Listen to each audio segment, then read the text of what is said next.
ایک ایسے پاکستانی سنائپر کے ہنگامہ خیز شب و روز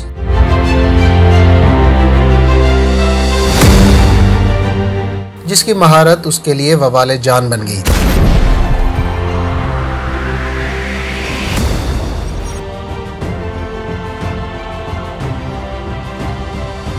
پیش خدمت ہے سنائپر کے نام سے ایک نئی سٹوری۔ لیکن آگے بڑھنے سے پہلے چینل کو سبسکرائب کر لیں اور بیل آئیکن دبائیں تاکہ آپ کو ہر نئی آنے والی ویڈیو کا نوٹیفیکیشن مل سکے۔ اگر آپ کو یہ ویڈیو اچھی لگے تو اس کو لائک اور شیئر ضرور کریں۔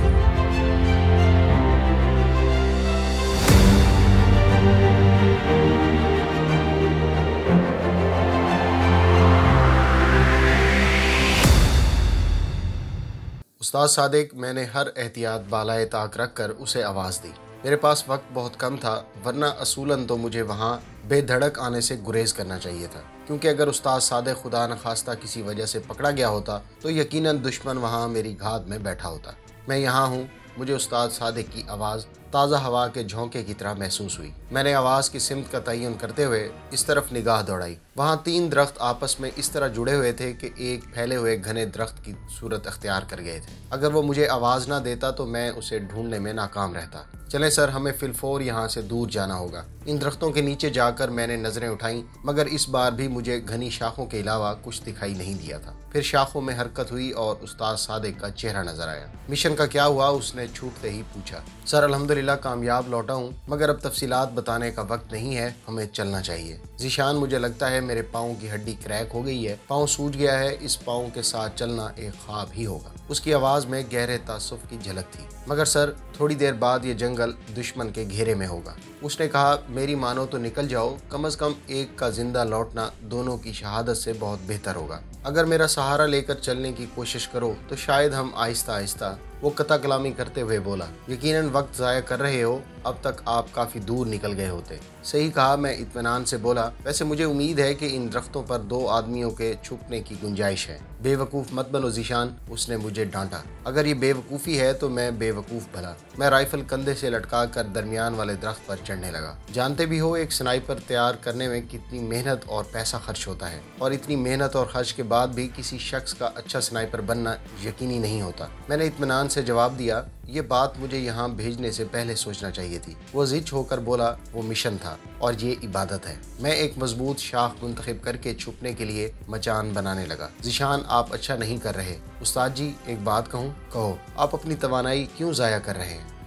وہ گہرا سانس لے کر خاموش ہو گیا۔ اچھا، تفصیل نہیں سنو گے؟ سنا دو یار، وہ بے بسی سے بولا، اور میں اسے تفصیل سے اپنی کارروائی کے بارے میں بتانے لگا۔ اس دوران میرے ہاتھ کام سے غافل نہیں ہوئے تھے۔ میری بات ختم ہوتے ہی اس کے منہ سے بے ساختہ تعریفی کلمے ادا ہوئے۔ شاباش، آپ نے عمدہ کارکردگی کا مظاہرہ کیا۔ اس سے زیادہ کی توقع ایک منجے ہوئے سنائپر سے بھی نہیں کی جا سکتی۔ لیکن اب کیا کریں گے؟ میں متجسس ہوا۔ میں اپنی رائے کا اظہار کر چکا ہوں۔ اسے رائے کا اظہار نہیں، لٹ مارنا کہتے ہیں۔ وہ پھیکی مسکراہٹ سے بولا، تو سمجھ لو اب ہم لٹ مارنے جوگے ہی رہ گئے ہیں۔ اچھا یہ دیکھو، میں نے واکی ٹاکی نکال کر اسے دکھایا۔ یہ آخری مقتول سے چھینا ہے نا؟ میں نے اس بات میں سر ہلاتے ہوئے کہا۔ ویسے اسے مار کر آپ نے دشمن کے لیے سہولت پیدا کر دی ہے، اس نے تعصب بھرے انداز سے یہ کہا۔ استاد جی، میں مجبور تھا، ورنہ اتنی سمجھ تو مجھے بھی ہے کہ ایسا کر کے میں نے دشمن کی تلاش کو ایک متعین رخ مہیا کر دیا ہے۔ اب ان کی ساری توانائیاں اس جنگل کو گھیرنے میں صرف ہوں گی۔ ہاں، میں نے ان کی گفتگو وائرلیس پر سنی ہے، وہ جنگل کو گھیرنے کا منصوبہ بنا رہے تھے۔ اچھا، اب اسے آن کرو تاکہ پتہ چل سکے کہ ہم کب تک ان کے ہتھے چڑھنے والے ہیں۔ یہ بدشگونی کی باتیں آپ کو زیب نہیں دیتی؟ کہتے ہوئے میں نے واکی ٹاکی آن کر دیا، مگر دشمن کے کسی آدمی کی آواز سنائی نہیں دے رہی تھی۔ چند لمحے تک خالی شائیں شائیں سننے کے بعد استاد صادق بولا، غالباً انہیں واکی ٹاکی کے غائب ہونے کا پتہ چل گیا ہے اور انہوں نے فریکوینسی تبدیل کر دی ہے۔ مگر اسی وقت واکی ٹاکی سے ابھرتی کنٹرول کی آواز نے استاد کامران کے اندیشے کو جھٹلا دیا تھا۔ وہ کال سائن نمبر 5 اور نمبر 6 سے ان کی لوکیشن کے بارے میں پوچھ رہا تھا۔ پتہ چلا کہ وہ دونوں گروپ جنگل کی مغربی طرف سفید نالے میں پوزیشن لے چکے تھے۔ جنوبی سمت قریباً 8-10 کلومیٹر دور ایک اور گروپ پہنچ گیا تھا، جو اگلے مورچوں سے ایک 2 آدمی اکٹھے کر کے یہاں جمع کیا گیا تھا۔ اس گروپ کے ساتھ کنٹرول کا رابطہ کسی بڑے وائرلیس سیٹ پر تھا، کیونکہ وہ لوگ واکی ٹاکی کی رینج سے دور تھے۔ ان کی بابت شمالی اور مغربی اطراف میں موجود پارٹیوں کو کنٹرول نے آگاہ کیا تھا۔ کنٹرول بار بار انہیں احتیاط سے حرکت کرنے کی تلقین کر رہا تھا، کیونکہ وہ ایک سنائپر کے خلاف گھیرا تنگ کر رہے تھے۔ ایک ایسا سنائپر جو ان کے 9 بندوں کو ہلاک کر چکا تھا۔ بس اب بند کر دو۔ استاد صادق نے مجھے واکی ٹاکی بند کرنے کا اشارہ کیا۔ تھوڑی دیر بعد صورتحال معلوم کریں گے۔ مسلسل آن حالت میں رہنے پر بیٹری جلد ختم ہو جائے گی۔ اس کی ایک اضافی بیٹری بھی ساتھ لایا ہوں۔ میں نے اس کی معلومات میں اضافہ کیا، مگر واکی ٹاکی آف کرنا میں نے نہیں بھولا تھا۔ کہہ کر اس نے کسی بھی قسم کا تذکرہ کرنے سے گریز کیا تھا۔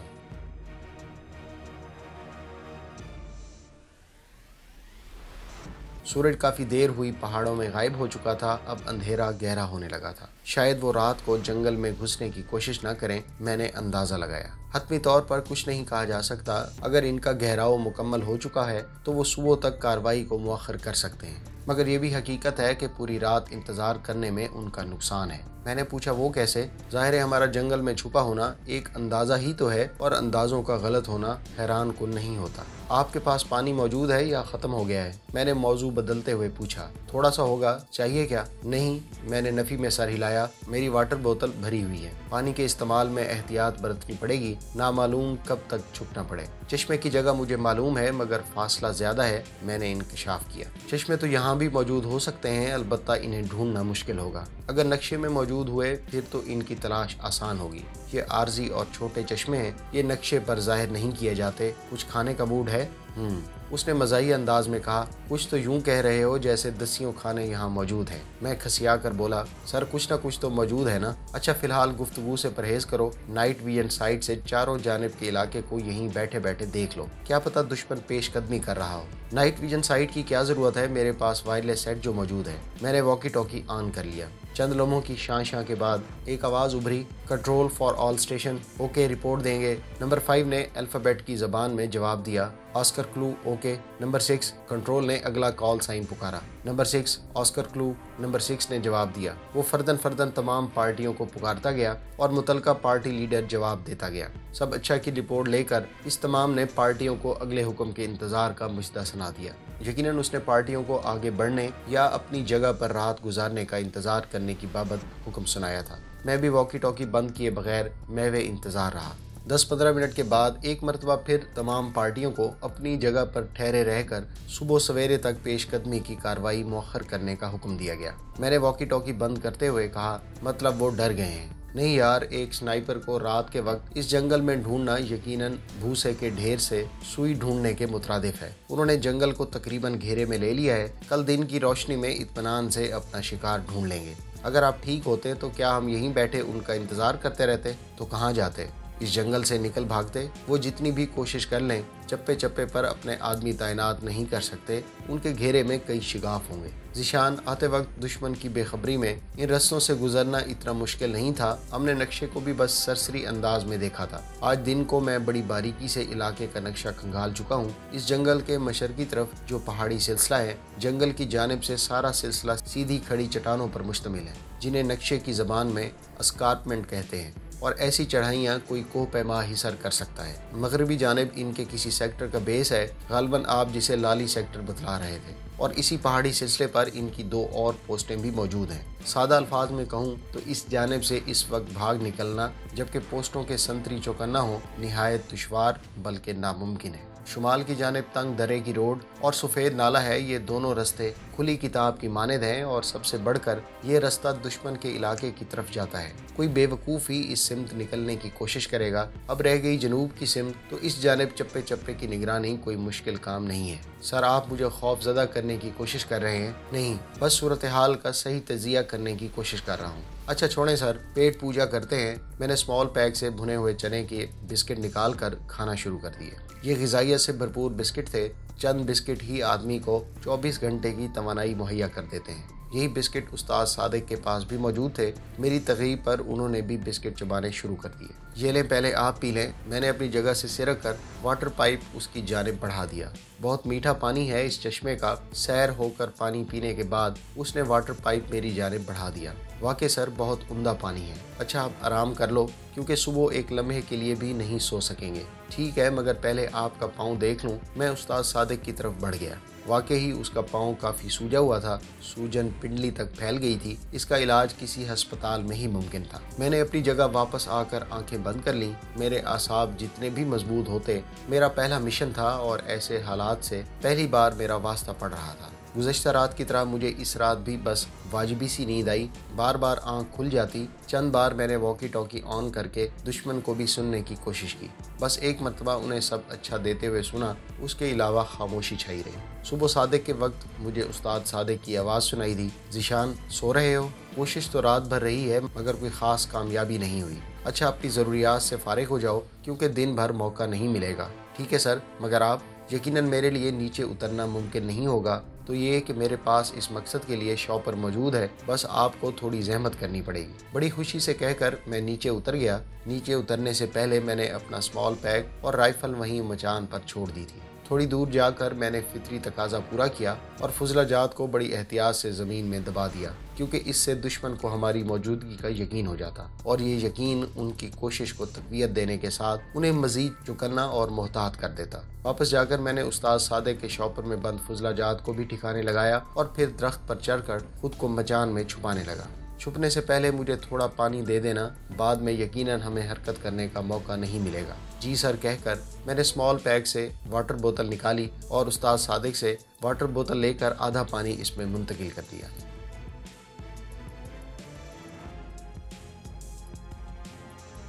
خود کو کیموفلاج کر کے میں نے واکی ٹاکی آن کر لیا۔ پارٹیوں کو پیش قدمی کرنے کا حکم دیا جا رہا تھا، آگے بڑھیں لیکن احتیاط سے۔ فائر کرنے سے پہلے یہ بات مد نظر رہے کہ چاروں طرف آپ کے اپنے ساتھی موجود ہیں۔ کوشش یہی کرنا کہ دشمن زندہ ہاتھ لگے۔ میں ان کی باتیں سننے لگا مگر استاد صادق نے زیادہ دیر مجھے واکی ٹاکی آن نہ رکھنے دیا۔ ذیشان بس وائرلیس سیٹ آف کر دو، اس کی آواز دور دور تک سنائی دیتی ہے۔ جی سر کہہ کر میں نے واکی ٹاکی آف کر دیا۔ 1.5-2 گھنٹے کے بعد دشمن کے چند سپاہی ہمارے قریب سے گزرتے چلے گئے۔ وہ آہستہ قدموں سے دایاں بایاں کا جائزہ لیتے ہوئے وہاں سے گزرے تھے۔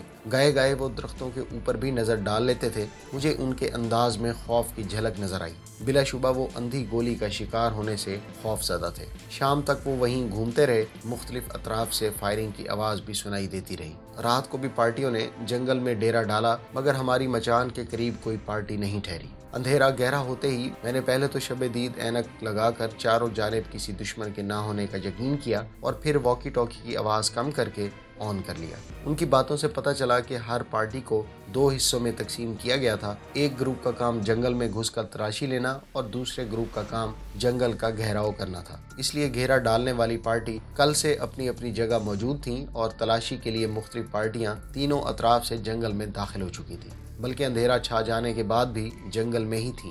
البتہ اندھیرا چھا جانے کی وجہ سے پارٹیوں کو اپنی اپنی جگہ پڑاؤ ڈالنے کا حکم دیا گیا تھا۔ میرے پاس پانی ختم ہو گیا ہے، میں نے گفتگو کی ابتدا ہی مایوسی بھری خبر سے کی۔